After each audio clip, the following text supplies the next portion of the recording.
Morning, Saturday moaners. Good morning, good morning, good morning. Welcome. How is everyone? Oh, we have almost privacy in here, Toffs. The news hound is over there. Morning, Ellery Jones. Morning, Fiona Hennessy. Morning, Saturday moaners. Morning, if you're listening on podcast. Welcome to Coffee Moaning on a Saturday. Saturday moaning. A munch, a chew, a graze on the news. Let's have a look through it. Let's have a kind of nuzzle through it. You know, mainstream media, social media, American media. Let's have a look. Let's have a feel. Let's see what's going on. It's a curious news day today. How is everyone? How is everyone? Are you having a nice weekend? Are you up to anything exciting?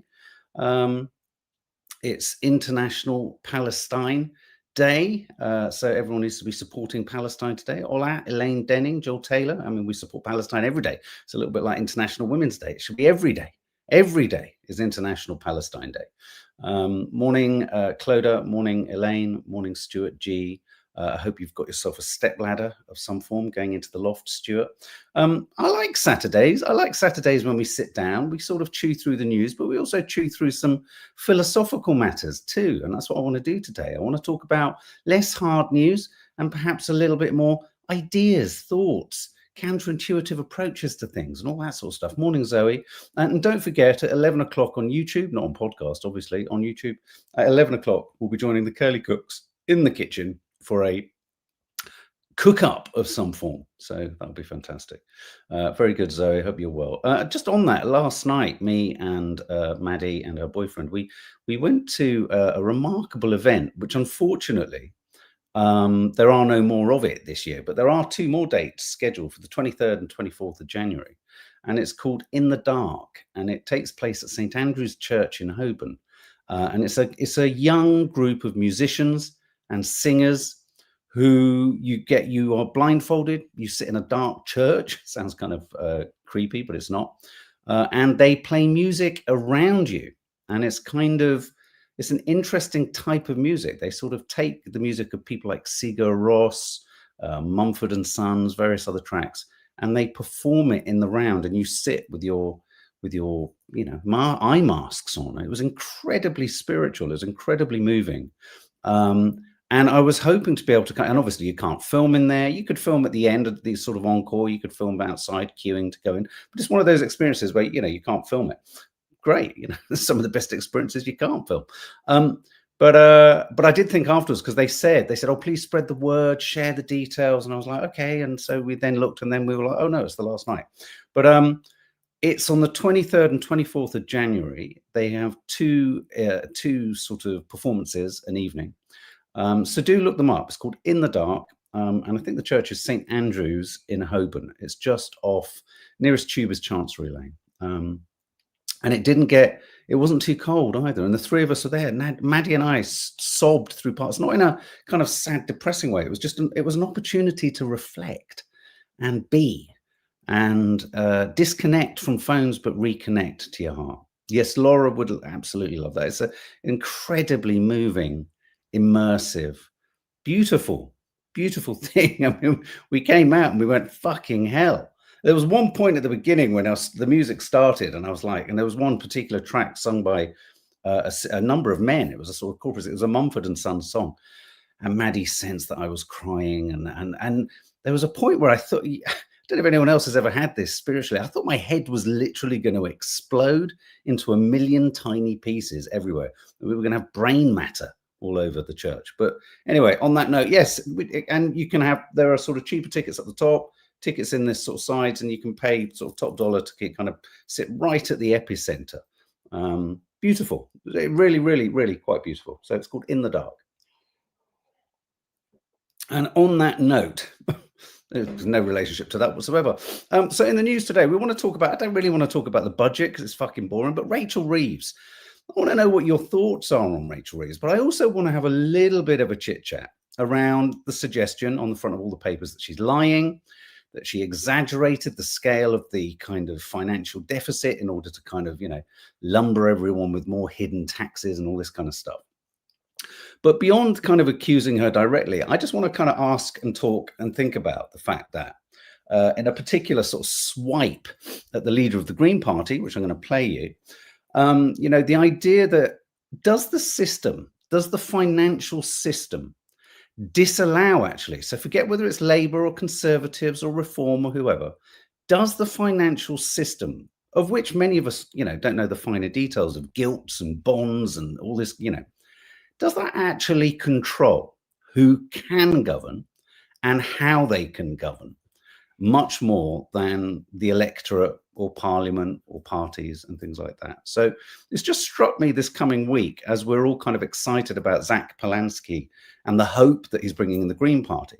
And given Rachel Reeves's swipe that I will show you very briefly, during her budget speech, you sort of think, maybe the whole system is stacked against any form of change.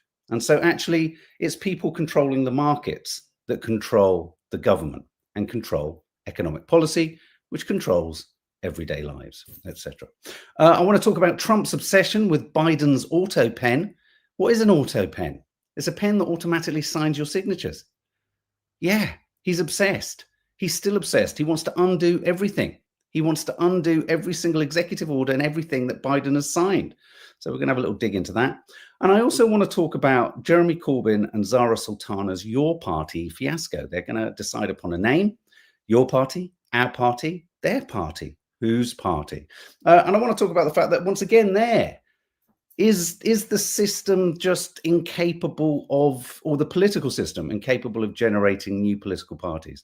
Does the politics of the future need to come from somewhere else? And if it does, how can they get a foothold in the system? Big questions, big thoughts, big analysis. And right towards the end, I do want to talk about, I found an interesting story in Middle East Eye, in which I want to talk about how Western governments tend to use people of colour. Shabana Mahmood, Priti Patel, could argue the Tories with Kemi Badenoch, which is, to kind of provide a sort of cultural race cloud cover in order to kind of bring in really draconian rules and regulations, etc. Kaz Rowley, I paid £55 to join your party and now I really regret it. They are a joke, sadly. Well, yes, we're going to talk about that. So let's just have a look at the front pages, shall we? Just for good old conventional. Let's look at conventional papers.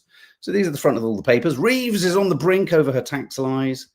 Liar, Reeves must go now. Reeves misled the public over fake fiscal black hole. Chancellor of the Exchequer, says the Sun. You get the idea. You get the idea. She's misled us. But really, isn't every single chancellor in the world and everyone involved in government misleading us all the time? I mean, I just don't sign up to this idea that they're leading us. I think they're always misleading us. To lead and to be transparent is one thing, but I just think they're forever. There's that famous book, isn't there? Statistics, and then more damn lies. Is that right? Lies, statistics, and more damn statistics. You can tweak and you can nudge and you can play with statistics all you want to suit whatever potential outcome you can. In fact, that's possibly the advantage of listening in maths to things like algebra, because it means you can do funny things with all of these kind of letters and words and things like that. But the thing I really want to talk about is here are the sort of more detailed headlines. Reeves is accused of misleading the public on the budget black hole to justify £26 billion tax rate. This is the idea that, without getting into the details, because inflation went up, more revenue came into the treasury than expected, and actually she was selling us a pup in order to be able to do what she wanted to do. But I just, the whole thing around budgets and these absolute wankwads standing outside number 10 and number 11 holding up the red suitcase and all that kind of stuff, oh, fuck off. I mean, in fact, one of my girls asked me they're doing a play at the moment. She said, you don't have an old briefcase, do you, Dad? And I was like, fucking hell, no, I've never had a briefcase in my life. And I thought, oh, a briefcase? Who has a briefcase? Oh, the Chancellor of the Exchequer has a briefcase. That's how outmoded and out of date it is. I don't care about the red briefcase. I don't find it exciting at all. So I just think that the system is stacked in such a way that if Zach Polanski were to win a landslide election, regardless of whether he was sort of talking in great detail about his financial plans and, taxes for the uber wealthy, the billionaires, for the tech sort of oligarchs and all that, Amazon paying and Apple and all this stuff.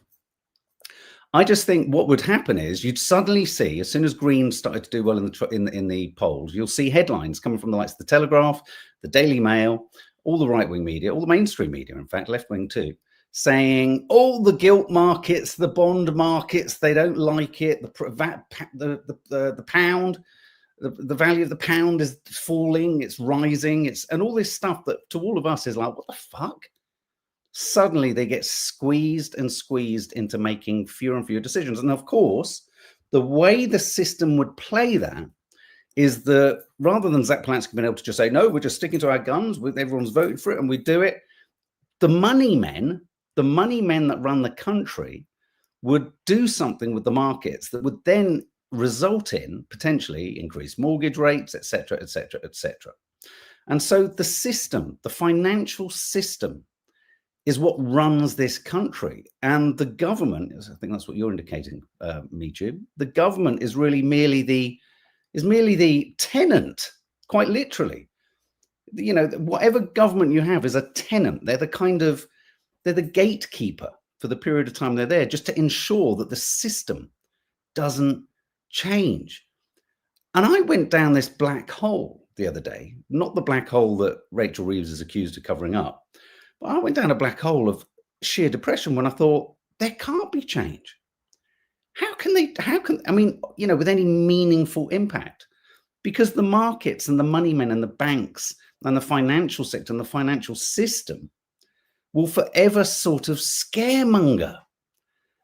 So it's just like, for fuck's sake, you know, what do we do, guys? That's that. I haven't got an answer. It's too big a fucking problem for me. Musical Jim makes no odds to me. Some months I don't know if we're going to be eating a full meal by the end of the week, if at all, just the way it is. Well, but surely you would like to know if you knew that the government is responsible for doing that, that would make you vote in a different way. Or if you knew the government could change that for you, that would make you vote in a different way, right? Are you saying that the PM has no, Lottie? Well, I'm not. No.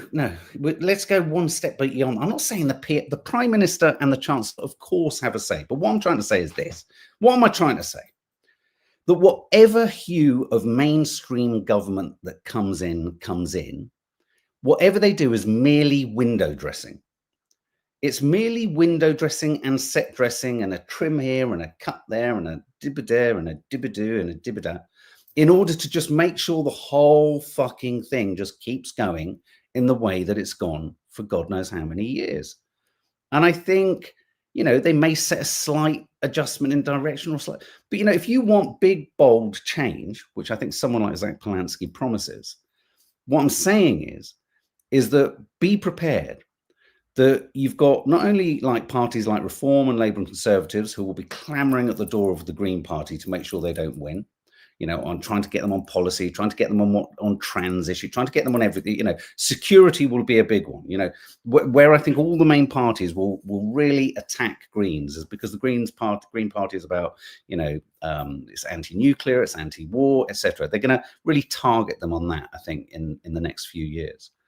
But even if the Green Party were making a good fist of being able to win a sizable, you know, influence over a government, I promise you, forget who the government is, forget the party politics. The system will start scaremongering all of us and saying, oh, if Green gets in, this will go up, that will go up, pensions will go down, the price of your house will go up, your rent will, that will be what they do. And so consequently, my worry with all of this is you're never going to see particularly dramatic change. Yeah, and anyway, so I just, you know, so as Rachel Reeves, yes, the papers are running around asking, I can't stand Rachel Reeves, but she's no different to any of the others. She's no different to any other chancellor. She's merely there, just set dressing, just window dressing, just bean countering and playing with her abacus and putting this over there so it kind of doesn't fucking rock the boat too much. And if not rocking the boat too much is the constant fucking thing, how can we ever get change? How can we ever get change?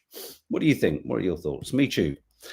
60 to 65% of the electorate are doing better than the bottom 35 to 40%. The bigger group is always going to not want to. Absolutely. And that's my line. Sorry, finish that. The bigger group is always going to not want to disrupt their lifestyle. That quote there by Wondrous MeTubes, the Mekon, speaks to why I think virtually no politicians in the Labour Party are doing anything that speaks to the reality of real life. Because actually most Labour politicians are themselves part of the group that's doing much better than the vast majority of the system. When the system works for you, those are the people who keep bemoaning, don't change it. Why should we change it? This is fine. Just do a little bit here or a little bit there. It's the people for whom it doesn't work at all. And most of those people for whom the system doesn't work at all don't have a voice in politics. That's the other thing. And I think, the Green Party, who we're very excited about, I think it's crucial. It's crucial that within the Green Party, we hear a range of different class voices and creed and culture voices all the way through it. Tina Biscuit, did you hear about the BBC? I know about the BBC. There's a lot of stories about the BBC. Give us the detail, Tina. Oxidus Magicus having a little bit of a spat with MeTube here. If your argument is times were tough in the 1600s, you're just not a serious person. Blackmail, Reese says, and intimidation happens once you buck the system, and often the good ideologies end up folding. Absolutely right. Any politician's career would be stopped dead if they were tied to mass loss of investments, we've talked a lot about the influence of, say, AIPAC, the Israel lobby, foreign interference of a nation like Israel in the political kind of makeup of a country. But no one talks about, well, hang on a minute, greedy fucking money bastards are completely controlling the fate of the country and ensuring that nothing changes too much. The levers of control sit outside of our so-called democracy. So once again, really, where you end up kind of coming to is, it's not a fucking democracy, guys. When people say it's a democracy, it's not a fucking democracy. It's a capitalist autocracy. I'm just having a sip of coffee. Using the current system is broken, says Fiona Hennessy. Greens and Zach are the only hope for the future of the good people of the UK. The only way I can actually really see the Greens making a huge difference potentially, and there not being this blackmailing pincer movement by the system, if they were to do well at the next election, is if they were actually in some kind of coalition. But he's not going to, coalition with Labour. That's like dancing with the Tories, isn't it? It's like Blair. Is it really? I mean, unless what Zach Polanski's saying when he actually says, I really will not work with Keir Starmer, perhaps what he's saying is I could work with another leader of the Labour Party. They will have to be. I mean, it's very unlikely Reform would win a majority. Like it's very unlikely that Reform will win an outright majority. But I think when you look at the polls, Reform and the Conservatives will make a very, unfortunately, very tasty combination that could for sure win. And Musical Chimp, you're right. Zach's got them rattled. But again, you can only rattle them so much. Otherwise, the guilt, if I hear that again, the guilt markets, the bond markets are going to punish the Chancellor. It's like, when you hear that, next time you hear some fuckwad on Radio 4 or somewhere saying, well, the bond markets just don't like it. It's like, who the fuck are the bond markets? Can we just find out who those are? Are they people who live a real life? Are those people sort of rushing around Aldis trying to struggle to feed their family? I don't think they are.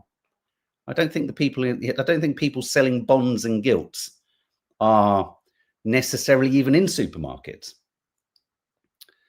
Yeah, you see, Lizzie Russell, that refrain there is an interesting one. I know a number of kind of older people than us who've said they all lie anyway, as if we shouldn't bother. Yeah, exactly. It's like, what a remarkable thing. So they all. I remember feeling that about my grandparents. They go, well, they all lie, so why get your knickers in a twist? What? Is this really why we're put on this earth? Anyway, this seems like quite an opportune moment, actually. It wasn't planned like this, but I think I'm going to do it. I just want to play you this alternate take on life. Check this out. I forget the name of the account. I should find it. I'm sorry. But this drew me in. This is what I love about what we do. There's the news. Rachel Reeves is lying and covering a gaping black hole. But then there's also this shit. that everyone that begins to take responsibility for their own life turns into a conspiracy theorist, because you can't help but look around and think, why the fuck is everything so backwards? Why is everything upside down? You begin to look around like, I wonder why modern medicine is based around symptom-suppressing pharmaceuticals that will literally never help you get healthy. That's weird. And, I wonder why we have to pay extra for food that doesn't have poison on it. Shouldn't all the food just be organic as standard, and the food with poison on it have a label? Yeah, that doesn't seem right. And, it's kind of weird that we send our kids to school to get an education, but instead what they really get taught is that there's only a single source of knowledge, truth and information, and it comes from institutional authority. And if you don't submit to it, you are a bad kid. Right, okay.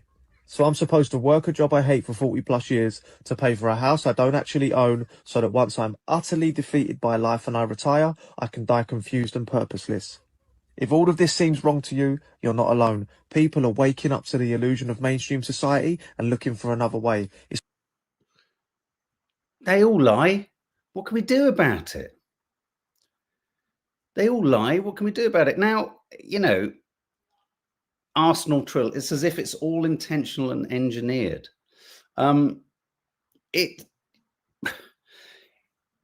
think we've arrived at a place that has persistently over the years worked for a few. And as we've moved through time, the capacity of the few for whom it works to instill a sort of an insurance policy that it doesn't change has become stronger and stronger and stronger. And I agree with everything you said. I mean, what a perverted and perverse situation where you spend more on the food you buy that isn't poisoned. Let's just start with that. I mean, I've said it so many times. I've always bemoaned the frustration with organic, but it costs so much. How do we know it's organic? But in order to get something that grows naturally, because of globalization, you know, exportation, sending goods all over the world, etc., we can all understand how it makes this system work. You know, lots of people go, yeah, but you know, this is how it is. This is just what we need. And well, yes, with this system, but we're so fucking far down the rabbit hole, down the Alice in Wonderland rabbit hole, that it's really, I think we're getting to quite a tough moment at the end of it, where it's kind of like, there's not a lot more wriggle room here. What the fuck's going to happen next? Because the richer are getting richer, and there's fewer and fewer of them getting richer. Reese, you would need a whole dismantling and entire reset while maintaining the knowledge we have now, like the ending of Fight Club with the disintegration of society as we know it. I didn't want to depress you, but I'm coming out of this feeling really depressed, so I'm going to move on. And to cheer myself up, let's go to Donald Trump. Donald Trump has said that he's going to halt all asylum decisions after the National Guard shooting. This is the news, obviously, earlier in the week. We talked about it. The Washington, D.C. National Guards, men and woman. She died, sadly. But I just want to play you a clip of Trump yet again. You know, he kind of insulted that other female reporter. Here he is again. Criminals, many of these people are people that shouldn't be here. And many of them have been gotten out. I mean, we've gotten out a lot of the people that, you know, we've taken a lot of them out of here. But they came in legally, right? Yeah, I know this deal. Sorry, many are wonderful. Yeah, no, I'm sure. I said many are here legally, though. What should they think in terms of their prospects? Well, they can't be happy. Okay, they can't be happy because what's taking place between that. If you look at Somalia, they're taking over Minnesota. If you look at Somalia, they're taking over Minnesota. They're eating the cats. They're eating the dogs. They're eating the pets. Do you remember? Somalia are taking over Minnesota. They are. We got a lot of problems with the gangs, with all of the things taking place in Minnesota. We have an incompetent governor. And you're right, Reese. I've got another photo. I only do photos. Look at this photo, a lot of them. A lot of people in this photo. I don't have to use words. If I show you a photo, no words. I love words. I love photos. I love words. Picture books. I love them all. Governor. They can't be happy about what's going on. And if you talk about the Afghans, you know, there's a problem because so many bad ones came in on the planes. They just walked on. Whoever the strongest people were physically in a way. And don't forget, I love physical. I love physically strong men. Doesn't matter if they're Afghanistan or your word. I just love strong men. Strong men are great. Like Ma'am Darnie. I'm going on a cruise with Ma'am Darnie. The strongest they got on the planes. There was no checking. They just swamped the planes. They took off. We had no idea who they were. Yeah, do you want to ask a question behind? Me? Hi, sir. Happy Sure. Thanksgiving. Hi. What do the Somalians have to do with this Afghan guy who shot the national? Nothing, but Somalians have caused a lot of trouble. They're ripping. What have... What, sir, do you mind me asking, what have the Somalians got to do with the Afghani shooting of the National Guard? They're taking over Minnesota. Money. There's a tremendous amount of money going back to Somalia. What the hell are we paying money to Somalia for? But they're ripping off our country at a level that few people have been able to see before. He's obviously been told about Somalia, and he likes the sound of the word, doesn't he? I mean, if you asked him to point out Somalia on a map, I think he'd be hard pushed. Arsenal Trill, we did talk about that a couple of days ago, the Homeland Security X account based in Tel Aviv. We're fucked. America's fucked. Israel is fucking controlling everything. It's not a trope. It's not a trope. Here he is fanning the flames of anti-migrant, anti-asylum seekers. Oh, it's Afghanistani. Oh, he was a former CIA operative. Come on, pull the other fucking one. Look at some interesting research online that the names of in terms of the shooting that actually happened. Have a look at some of the search terms regarding the suspect and where those searches happen. I mean, it's just, you know, nothing is trustworthy. Nothing is trustworthy that comes out of this president's mouth. Israel has his ghoulies in its hands. Putin, to quote numerous other people who feel this, have something on him blowing bubba. And this man is just now trying to point the cameras anywhere. Somalia, let's go to Somalia, let's go to Greenland, Venezuela, let's go to Venezuela. We need to go to Venezuela, is great. Yeah, we want the oil. We want all their oil. They send drugs, no drugs. I want drugs. I mean, it's so obvious.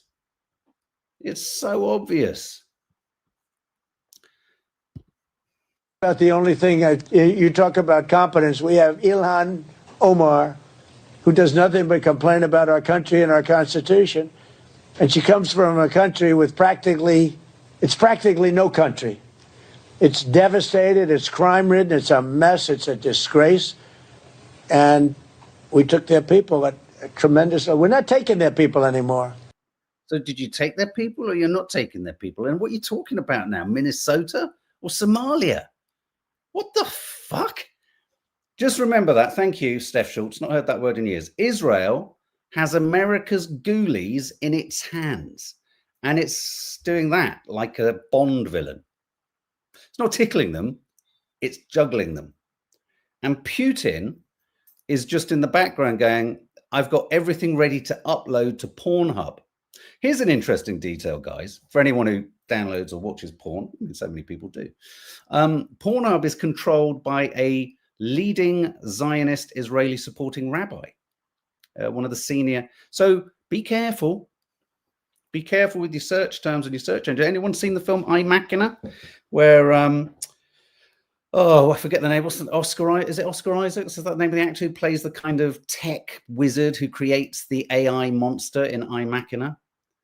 And he creates a composite, desirable female form for the artificial robot, based on the guy who visits porn searches. They compile it's a composite of all of his porn. Just be mindful as they talk about Israel, the propaganda machine of Israel talks about algorithms, as they buy TikTok, as they buy Paramount, as they buy Warner Brothers, as they control CBS, as they try to buy CNN. If they take over Warner Brothers, they'll own HBO Max. All of our content is about to shift in emphasis. And the connection here is that Trump and the American system are trying to distract his MAGA base with anything that could be vaguely unrelated to their dissatisfaction and the transparency throughout the world of how Israel holds not just America's ghoulies in its hands, but also the UK's ghoulies in its hands too.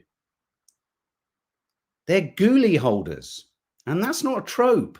You know, too many organizations will say, oh, you're engaging in an anti-Semitic trope. No, no, no, no, no, no.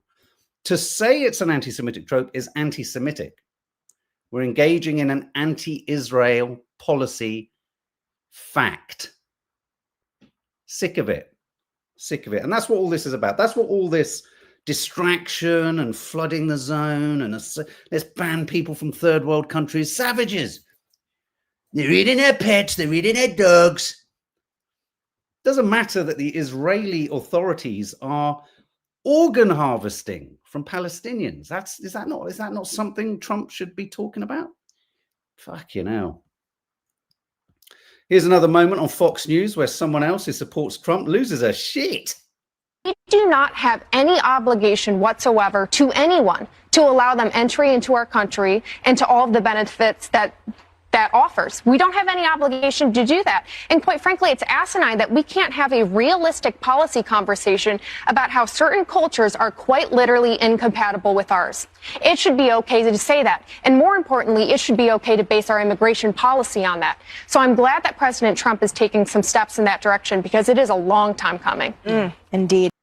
Keep feeding the MAGA base. Keep feeding the America First base, anti-third world country propaganda. Keep them off the Epstein files. Keep them off anti-Israel sentiment. I'm now going to play you a clip by Thomas Massie, who's one of the American politicians instrumental in getting the Epstein files to where they've got to. What we're going to see, what they're going to release, whether any of it will be trustworthy, sufficient, or real is anyone's guess. But he, alongside Marjorie Taylor Greene and one other politician who I forget the name of, they've been instrumental in getting the vote through or putting pressure on Trump. Just check out this brief moment with Thomas Massie talking about pressure. Marjorie Taylor Greene has announced her resignation. She's talked about death threats from, because of her anti-AIPAC, anti-Israel lobby kind of, attitudes. Listen to this. This is Thomas Massie. So all you need to know about this guy is he is one of the key politicians in America, instrumental in pushing for the Epstein files to be released. He's talked about Israel's overreach in American government and politics. Listen to this. Also, I'm going to say this here on camera because it's important. One of Kash Patel's staff threatened my staff with a criminal investigation if we didn't straighten up and play ball. I was going to ask you about that, but since you brought it up, and I didn't, I'm bringing it up. Okay, you brought it up. And so, like a criminal investigation having nothing to do. He said it was going to be a fraud. We're going to investigate one of your staff for fraud. Right. And he told another one of my staff this: if you guys don't straighten up, if you want to play hardball, if this is how you want to play it, or something like that, this member of your staff is going to get criminally investigated for fraud. A very specific threat. Wow. And there at the bottom in the image there was the cross-eyed lunatic that is Kash Patel, head of the FBI. So basically, don't fucking keep talking about Israel. Otherwise, we're going to just throw all sorts of fucking challenges at you. I mean, this is worse than what goes on in Goodfellas. You know that moment where Joe Pesci says, "Who are you looking at? You're laughing at? You're laughing at?" This is mobster style politics. That's what's going on here. The petrified squirrel. Yeah, let's just lose the sound on that just for a moment. Let's just have a look at the petrified squirrel. There he is at the bottom. Look at him. Literally a man so out of his depth that his eyes are getting wider and wider and wider. Absolute lunatic. Oh, sorry, I said I was going to play this. Let's just go back to Zach Polanski for. Sorry, I jumped the gun here. This was Rachel Reeves's moment. This is, off the back of all of the kind of, the economic tie-up of the system. Listen to Rachel, and I can't fucking bear Rachel Reeves, but listen to this. This really made me dislike her even more. I know that the leader of the party is a keen hypnotherapist. Green Party. And he believes that he can achieve remarkable things using only the power of his mind.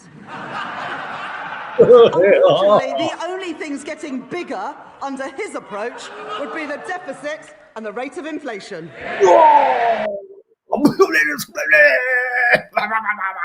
Good one, Rachel. Back of the red. Oh, absolutely, Rachel. That was brilliant. That was almost as good as Arsenal playing Tottenham. Oh, that was so good, Rachel.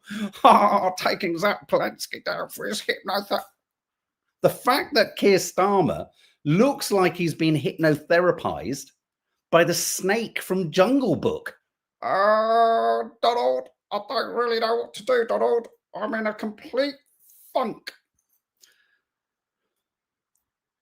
It tells you something, and I love Zach it's not Zach, it's Goldsmith. That's not Zach Polanski's phrase, but I love this phrase when someone says, I love the fact that I'm living rent-free in your head.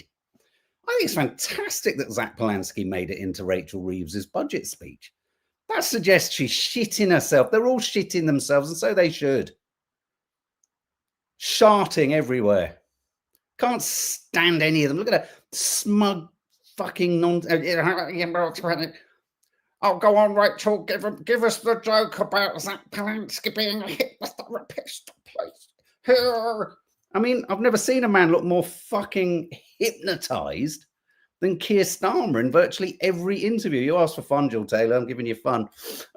It's just, oh, come on. So he's been a hypnotherapist. What? Is that the best you've got? Is that the best you got? Rachel Thomas, I can't bear how she projects her voice. Really reminds me of Thatcher. Oh, don't. Yeah. I mean, we've got to a situation in this country, guys, where Margaret Thatcher feels like a sort of soft, gooey liberal. I mean, even she put in sanctions and punished Israel when, I can't remember when or what, but they did something. And she kind of wasn't afraid to slap them on the wrist a bit. JY Hooks Oxo, they are freaking out about an actual socialist message rather than the uni party's mantra. I mean, it must be so embarrassing being a Labour Party member when really all you are is just conservative light. You're not really, there's no party. I mean, talk about our party political system having completely emulated the American one. Total numpty. Total numpty. It was targeted more at Farage, Michu says, basically saying Greens are more on Labour's mind than Reform. Well, yeah, they need to be as well, because there's an interesting, let me find you this statistic here. This was actually in relationship to your party. Look at this. 12% of Britons would consider, didn't say they would, but would consider, this is YouGov, voting for your party, down 6 points since July. Look at that. So basically, I'm obviously shifting towards the Corbyn's Your Party fiasco. Now, and what this shows, look at the bottom there, that's the voting intention or the possible voting intention of people who would consider voting for your party. And for anyone who doesn't know, your party isn't your party. Whenever we say that in this house, we always think, that's not my party. What are you talking about? It's such a weird name. Your party is the splinter group of politicians set up by Corbyn and Sultana. Here they are, Jeremy Corbyn and Zara Sultana. They're going to reveal a short list for the official name. I've never so felt two people who at one point before Zach Polanski sort of shot like an interstellar comet through the political landscape, at the point that they announced your party, we on this channel said, wow, at last a voice, an alternative, something, Shangri-La. And then egos kicked in. Members' portals got in the way, and the classic old nonsense, which I remember witnessing at the convention of Marxism at 91 or whenever it was. I remember a friend of mine taking me to Marxism 90. I think it must have been Marxism 90 at UCL in London. And I remember saying to him, I said, why are they all arguing with each other? Why don't they agree on something? There's so many splinter groups. And this is what the left do. They split splinter into so many bits that you come out looking like Edward fucking Scissorhands. And here they were. It was all hopeful. It was like, it was surge. And look, they were going 400,000 members and 400,000. And we were like, yeah, come on. Let's all join your party. Whose party? Our party. No, that didn't work. It got confusing. But we were all like, come on. And then they fell out.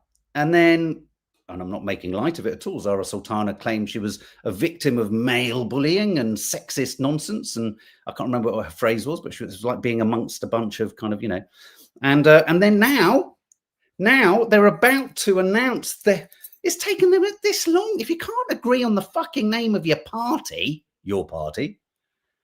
oh, come on. Are we going to have to go through countless boardroom meetings and subclauses and votes? And please, I'm a fan of the idea and the tenets and values of communism and socialism, but I get really cringe when I see a flat cap and someone says comrades. I don't know why. Even at Marxism, I said to my friend, I won't say his name, I said to my friend at Marxism 90, he said, be careful. He said, there'll probably be intelligence there. I said, I just want to know why everyone's disagreeing with each other. He said, oh, that's it. He said, we're all trying to find the right way to put socialism and communism on the map, and Marxism on the map. I was like, well, let's just all get together around one thought. Oh, no, that's not going to happen. It's just like, you can't even agree on the fucking name. Come on, guys. So what are the names that are up for grabs? I think we've got, this is like, who remembers that scene from The Life of Brian? Was it John Cleese? And they're all lining up and they're talking about the countless different names of various splinter groups. Maybe it was a whole gag on the whole kind of Palestine question. I can't remember, but it was all different kind of.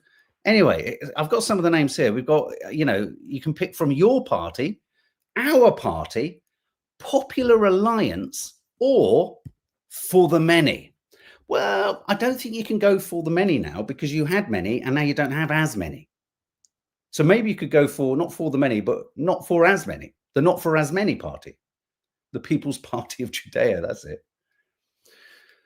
Oh, guys, what a kind of shit show this was now. And look at this. When Jeremy Corbyn was asked, are you friends with Zara Sultana? Why not just, look, I don't know why. This really frustrates me because I love what he's got to say. I love their values. But fucking hell, just get on the same page, guys. Maybe don't do the party together. Listen to this.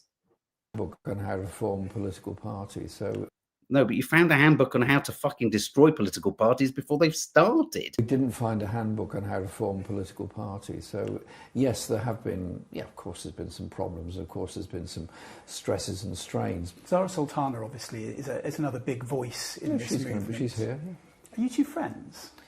We're colleagues in Parliament, and we obviously communicate. So we'll see each other tomorrow morning in the conference. And she'll be speaking there. Have you both been involved in the sort of organising of this? More me than her, yes. But because I've wanted the conference to happen, and we've got together a group of volunteers who've done an amazing amount of work. They're all volunteers, all unpaid, and they've put an incredible amount of work to ensure that this conference happens. And so to organise a big conference in a big venue like the conference centre here in Liverpool is no mean achievement. And we're going to get through this weekend and we're going to come out of it with an effective alternative left political voice in our society. And that's something I'm going to be very proud of when we've achieved it by Sunday night. Hope so. Now, just in the spirit of total transparency, if I had a voting slip placed in front of me and I saw that your party were infinitely more likely to win, or were the only possibility on the ticket, and the Green Party weren't running against them, and they'd in conjunction with the Green Party had decided, you know what, for Croydon North, we're gonna just run your party. They would get my vote for sure. But I think like me too. I feel it's over, and unfortunately, every time I hear them talk, not about policy, I agree with them on policy.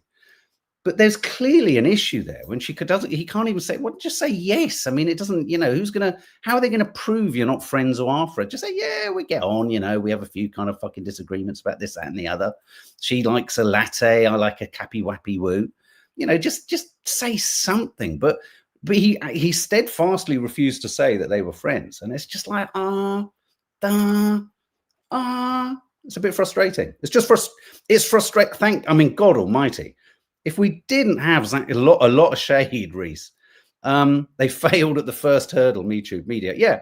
I mean, thank God if Zach Polanski wasn't running around working miracles on social media and in TV studios everywhere, we'd all be like, fucking hell, what would we do? Oh, frustrating. Oh, sorry, frustrating. That's all I've got to say, but you can probably tell I'm frustrated. I'm just tidying up things here. Did I mention Biden's AutoPen? What is an AutoPen and why can't Trump stop talking about it? Basically, he basically, you know, an AutoPen is just a way to sign lots of documents, and it's sanctioned. And the suggestion from Trump is that basically Biden, being infirm and doddery, wasn't in control of what he was signing, and that people were signing for him. And so Trump really wants to kind of reverse everything that has a AutoPen signature on it. I mean, I don't know if you remember. So here we go. What is an AutoPen? Look, this is this is a really old AutoPen. Veterans Bureau Director Colonel, what does that say? Lejams, watching a disbursement officer sign checks using a multiple signing machine. That's an early version of an AutoPen there. But do you remember Donald Trump in the kind of White House where there are images of presidents? Where Biden should be, there is an image of his AutoPen signature. I mean, he's got an obsession with it. Now, apparently, lots and lots and lots of presidents across time have used AutoPens. And apparently, it doesn't have to be an AutoPen signature. Trump can reverse every executive order that Biden's ever done if he wants. I don't think he can undo pardons and things like that, though. But Trump has become obsessed. And I wonder whether it's partly to do with the fact that Trump knows his own signature, which allegedly looks like the pubis of a woman, because that's where he put it on his letter to his birthday card to Epstein. I wonder if it's got anything to do with that. And I wonder whether it's the fact that he's so obsessed with the narcissistic sound of a Sharpie pen going squeaky, squeak, squeak, squeak, squeak, squeak, squeak, that he sort of, I don't know, maybe, I mean, could he have AutoPen envy? I don't know what it is. Kennedy used one. They've all used them. They've all used them for various things. And it doesn't mean diddly doo-doo. He's just trying to create a narrative once again that Biden is a doddery old fool, which he was. But so is Trump. We're only minutes away from Trump's AutoPen needing to go, pussy, pussy. DP, there's no basic level of courtesy with those frame, but no, well, no. I mean, you know, what say we? What say us? What do we? How do we? What do we do? So there we go. That's his AutoPen nonsense. He's obsessed. He wants to reverse everything. I thought, given it's Saturday, given we like to think philosophically over here, let's have a few philosophical thoughts here. When you're dead, you don't know you're dead. The pain is felt by others. The same thing happens when you're stupid. Never a truer thing has been said. I'm going to be sharing that with my father-in-law later. Betty and Teddy are heading over for the curly cooks, and I want to share a few others of these with you, because sometimes my father-in-law he's such a wise guy, but sometimes he says things, and it takes me a little bit of time. I have to go out of the room and sort of find a book and kind of jot things down, and then I go, oh my God, the truth of what he says. Look at this one. When a clown moves into a palace, he doesn't become a king. The palace becomes a circus. Oh, so what does that mean when a gimp enters number 10? Does it become a sex shop in Soho? So that's quite a good one. The sheep will spend its entire life fearing the wolf, only to be eaten by the shepherd. Could we apply that to the bond and guilt markets of this country? Get everyone arguing. I mean, it's so simple, isn't it? The system wants us fighting each other. Well, it doesn't actually. It only wants people below a certain pay grade to be fighting each other and blaming each other so we don't look up. James O'Brien is always very good on this on LBC. He's always like, the doff my cap, sir. It's so ingrained in us, isn't it? As a serf, S-E-R-F. Yes, milady. Yes, my lord. These philosophical thoughts get a little bit more obscure. Let's go for this one. A man who builds his muscles without building his pocket will end up guarding the man who built his pocket. The man who builds his muscles without building his pocket will end up... See, I got a little bit lost on that one. Let's move to the next one. Who betrays you once will betray you 1,000 times. There's no need to drink the whole sea to realize it's salty. Now I'm lost. Now I'm lost. I'm lost and I can't be found. Don't sit at a table. I like this one. Don't sit at a table where they talk about others, because when you get up, you are the next topic. Who felt that? Who's ever felt that when, you know, in your loush days, you know, when I was out drinking, you'd be there going, oh yeah, did you see old, what's her face? Yeah, she did. I know, fucking, what did you think about him when he, oh God. And then it's like time for you to leave and you're like, everyone's slagging everyone off. In your head, you can tell them all going, well, if I leave now, they're all going to say shit about me. And as you walk out the door, not that I ever did, that's why I became a fucking alcoholic. But as you would walk out the door or leave the night, you would like be keeping your eye looking to see if any of them go, is he gone? Yeah. It's a good one, that one, isn't it? Don't sit at a table where they talk about others, because when you get up, you are the next topic. The difference between stupidity and genius is that genius has its limits. Oh, it's so true. And I will forever and a day maintain that someone like Netanyahu is both a strange combination of crass spiritual stupidity coupled with utter sophisticated, malevolent evil. Horrible, horrible combination of two things. Ugh. And finally, I just want to share with you the fact that I've got this strange condition, which is quite a good thing, actually. And I want to see if any of you have got this condition too. Apparently, people who get goosebumps whilst listening to music have a special mental condition that makes them extremely emotional to a certain kind of stimuli. This condition is known as frisson. Now, in my household, when we discovered this, when I was listening to, I mean, it's happened all my life, but it happened most notably in recent years when I was listening to, bizarrely, what the fuck's his name? What's the name of the singer? Oh my God, Bieber, Justin Bieber, because we called them Bieber bumps. So they used to say, the girls would say, oh, Dad, you've got Bieber. And I will literally, a piece of music, and I'm not only goosebumps, it's like a scene from An American Werewolf in London. And suddenly fucking talons come out and hair sprouts. But apparently if you get this, it's a thing. What is frisson? That sudden shiver, the wave up your spine, the moment when music hits your soul. Very much happened for me, Mads, last night. Only 55% of people experience it. It's rare. Well, it's not that rare. Not 55% get it. It means your brain is wired to feel things deeply. Something can't be rare if it's over 50%. That's a bit stupid. People with frisson have more connected emotional and auditory brain pathways, making music feel almost physical. That's it. It's almost like, is it synesthesia? What's the thing where you see shapes and taste colors and feel farts or something? Is it, what's that called? Is it synesthesia or something like that? But it is a bit like that. Music becomes, it's more than just music. Sometimes that's why I can't listen to music. I'm forcing myself to listen to it more often because actually I find it quite a good release. Visceral, if you know, visceral.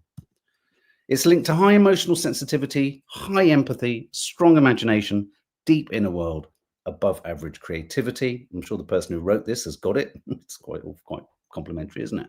Frisson is your brain releasing dopamine, endorphins, oxytocin. That's why it feels so powerful. It feels like a drug. It feels like a drug. Synesthesia, that's it. I can hear a rainbow, see a table, smell a square and a triangle. There we go. Anyway, guys, on that very surreal note, we're going to end. 7 minutes, we're going to be in the kitchen cooking up a storm. Thanks for that. I like that. A bit of news, a bit of frustration, a bit of analysis, and a bit of philosophy, and a little bit of kind of existential angst. And on that note, I'm going to go. All right, guys, lots of love. See you in about 7 minutes. Get yourself a coffee, get yourself a tea, or get yourself a giant bottle of gin and down the lot. No, I'm joking. Do not.